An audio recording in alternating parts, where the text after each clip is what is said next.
All right, guys, welcome back and good morning. We are now going back to our solar system formation. Mr. Campbell reporting here, as today we will talk about the different sets of planets in our solar system. So to keep things, like I said, as I'm trying to be as brief as I can, let's go ahead and segue this to our Go Blue, as you guys recall. So let me go ahead and go to share screen here. Oh, okay, and go to desktop, and we'll go to share computer sounds. We can see some of the short video sections that I will be showing as well. And as this loads, just keep in mind, guys, again, today is Thursday. This should be video lesson number 4. Okay, as I look here, let's take a look at our Go Blue. And if we check this out, you can kind of see the background a little bit. Let's maximize the screen view here. And let's take a look here as we begin. My computer's being a little iffy. It looks like it's taking a moment to load. What is going on?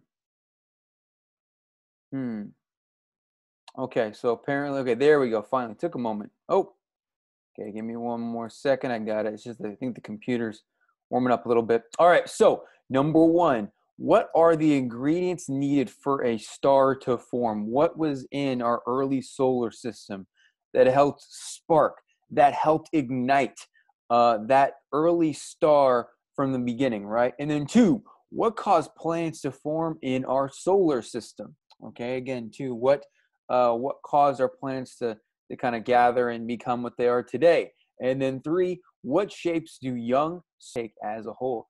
I think those pictures are there. Our announcements, we've got the article question answers are due no later than 4 p.m. on Friday. Again, you need to submit those through the submission link on the assignment post.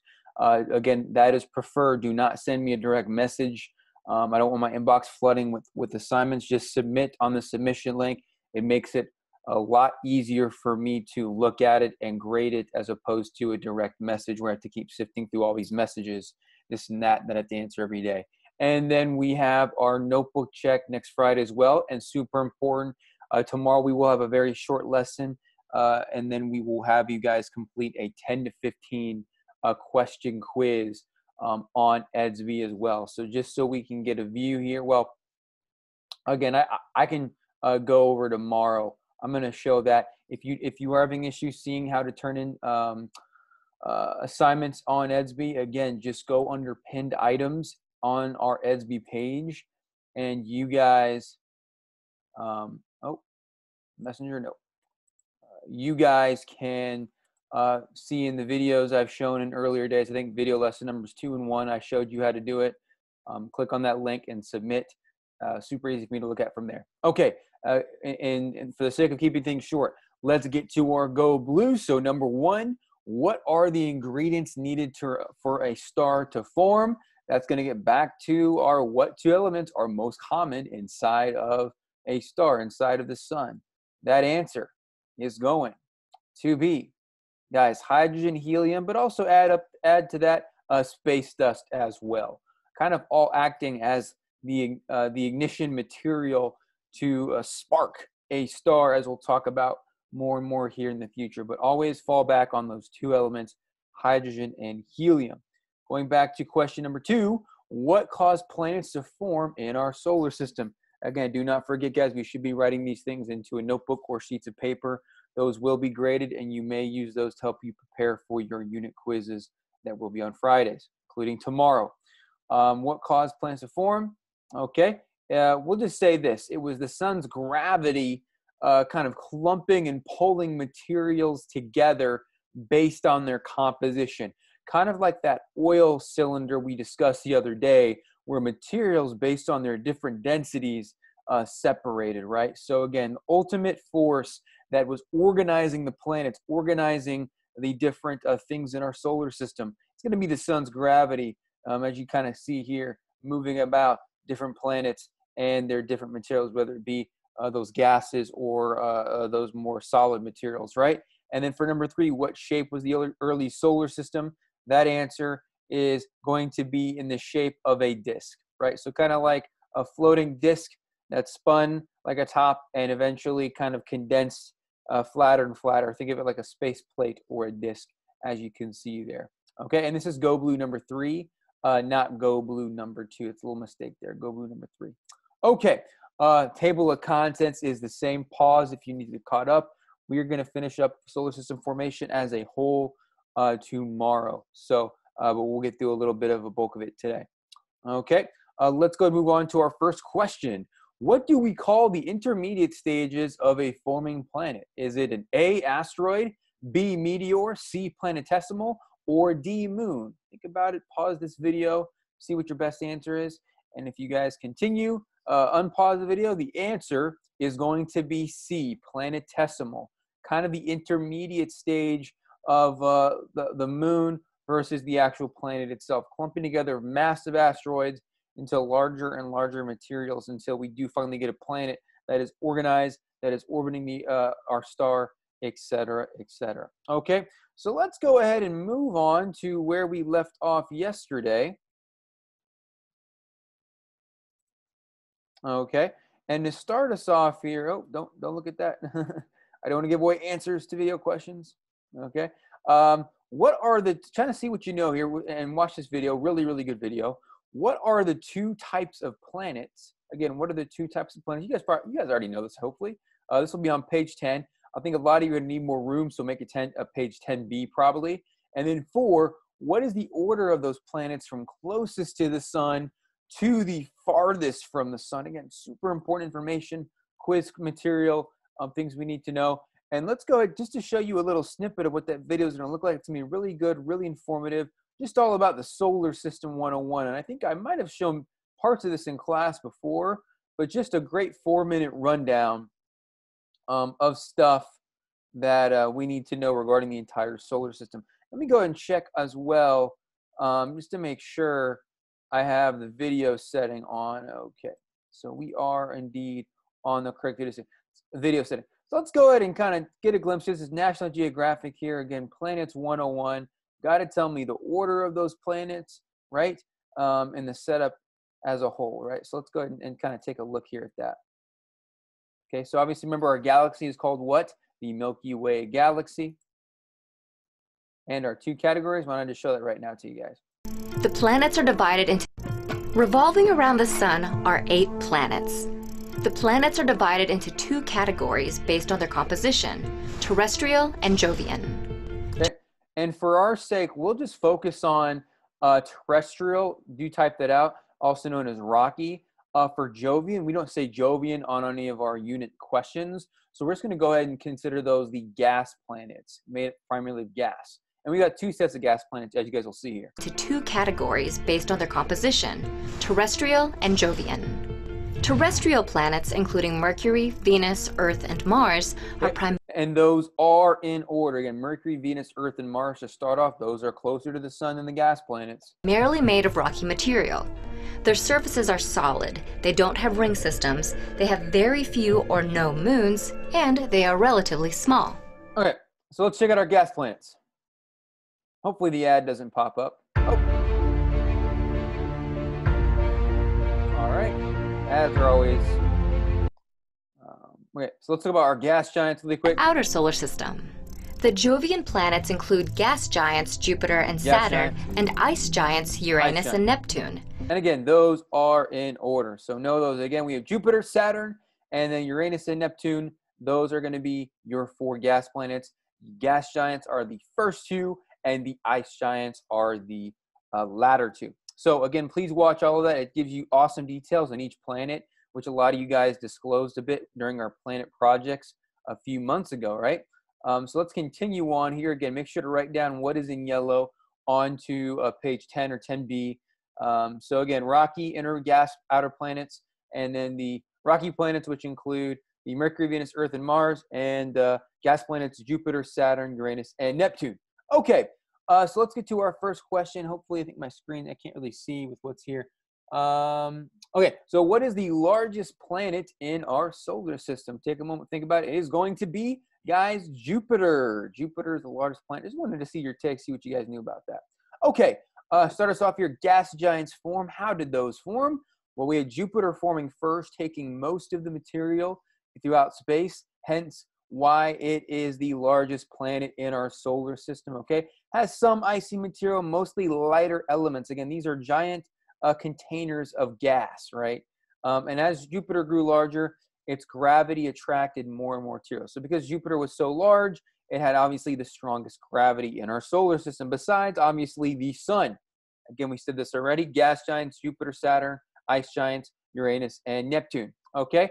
What about the other gas giants? Well, Saturn and the other gas giants formed similarly, but they formed similarly, but they had less, ignore where it says but could, meant to delete that, formed similarly, but they just could collect less material because Jupiter already taken most of it. So Jupiter took most of the available material, making it the largest, and the disk of the gas giants formed much like the early solar system. So just like the early solar system was a disk, you had those disks like on Saturn's disk kind of being in the same manner, but it had the rotation effect enough to where you would keep those rocks and those asteroids and those moons in place still today. So quite fascinating stuff. But think of Jupiter did the most. The others are the same, forming some disk. I believe, if I'm not mistaken, I think Uranus and Neptune may have some also rings that are visible, but just not as prominent as we see on Saturn as well. Okay, so just some of the key things there. Again, sorry for some of the this book could and all that. I did break this down and make it a lot shorter than it was before for you guys, so it wasn't as much to write, right? Okay, let's get to our last practice question of the day before we finish up here in a moment. Again, keeping things in a timely manner. Okay. Question: what two planets are considered the ice giants? This should hopefully be a piece of cake. We're gonna get to that later because I think that'll be better if I just show that later to you guys. Okay, not as soon as we've talked about it, right? Okay, so here's kind of, we've seen pictures and visuals of the early solar system forming, right? But here's a good visual of the gas giant forming. Okay, if you were to go inside of a gas giant, okay, it would just take you in, and you'd be just falling through infinitely until you reached, I think, and there is a speculation and discussion on solid core being in the middle of the gas giant. So here's kind of that concept of that solid core with all the gases going all around it, right? So early gas giant being formed. Can humans explore different planets like the gas giants? What would happen to you? If you click on this link, please watch this. It's really, really interesting. I have famous astrophysicist Neil deGrasse Tyson detail and talk about how you would survive. And actually, here's a really fascinating video that gets into what would happen to you and your spacecraft if you were to float into a planet, if humans were to land in Jupiter. Let's check it out. Humans have sent spacecraft to the moon, Venus, Mars, Saturn's moon Titan, and more. But there... Oh, another advertisement. Gotta Oh my gosh. It's like... right? So, looks like some sort of food. I don't know. We're not worried about advertisements. Okay. Places in the solar system we will never understand as well as we'd like. One of them is Jupiter.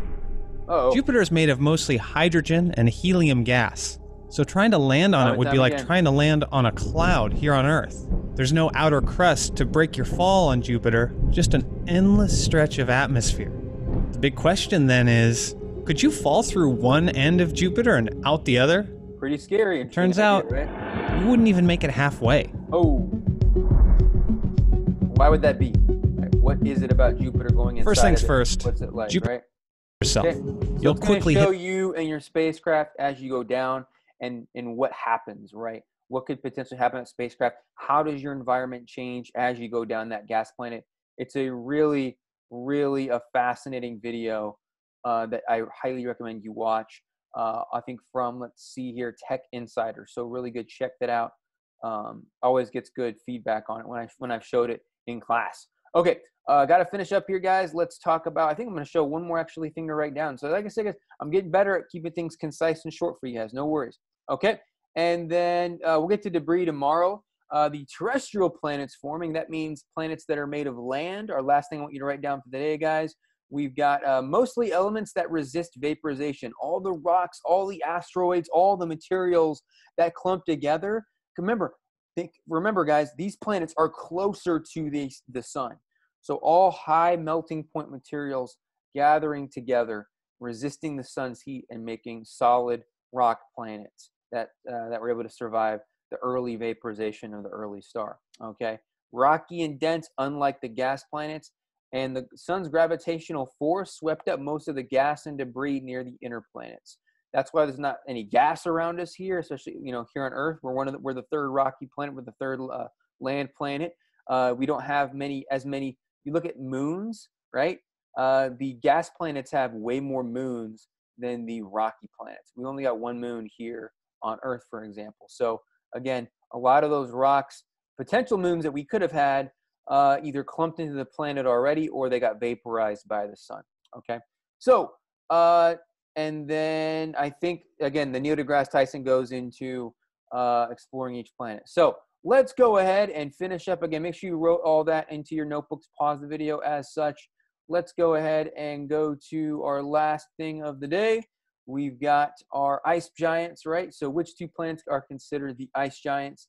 It is going to be, again, our options are A, Jupiter and Saturn, B, Jupiter and Neptune, C, Saturn and Neptune, or D, Neptune and Uranus. Pause the video, think about it.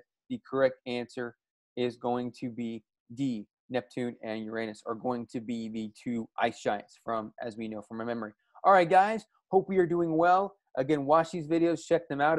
Writing down, watching will help you retain so much and know so much for our quiz on Friday. Have your stuff prepared for that quiz on Friday. Have a look over your materials, and do not forget, we also have the article question answers due. I will be grading those over the weekend. You guys have a great day. Keep up the hard work.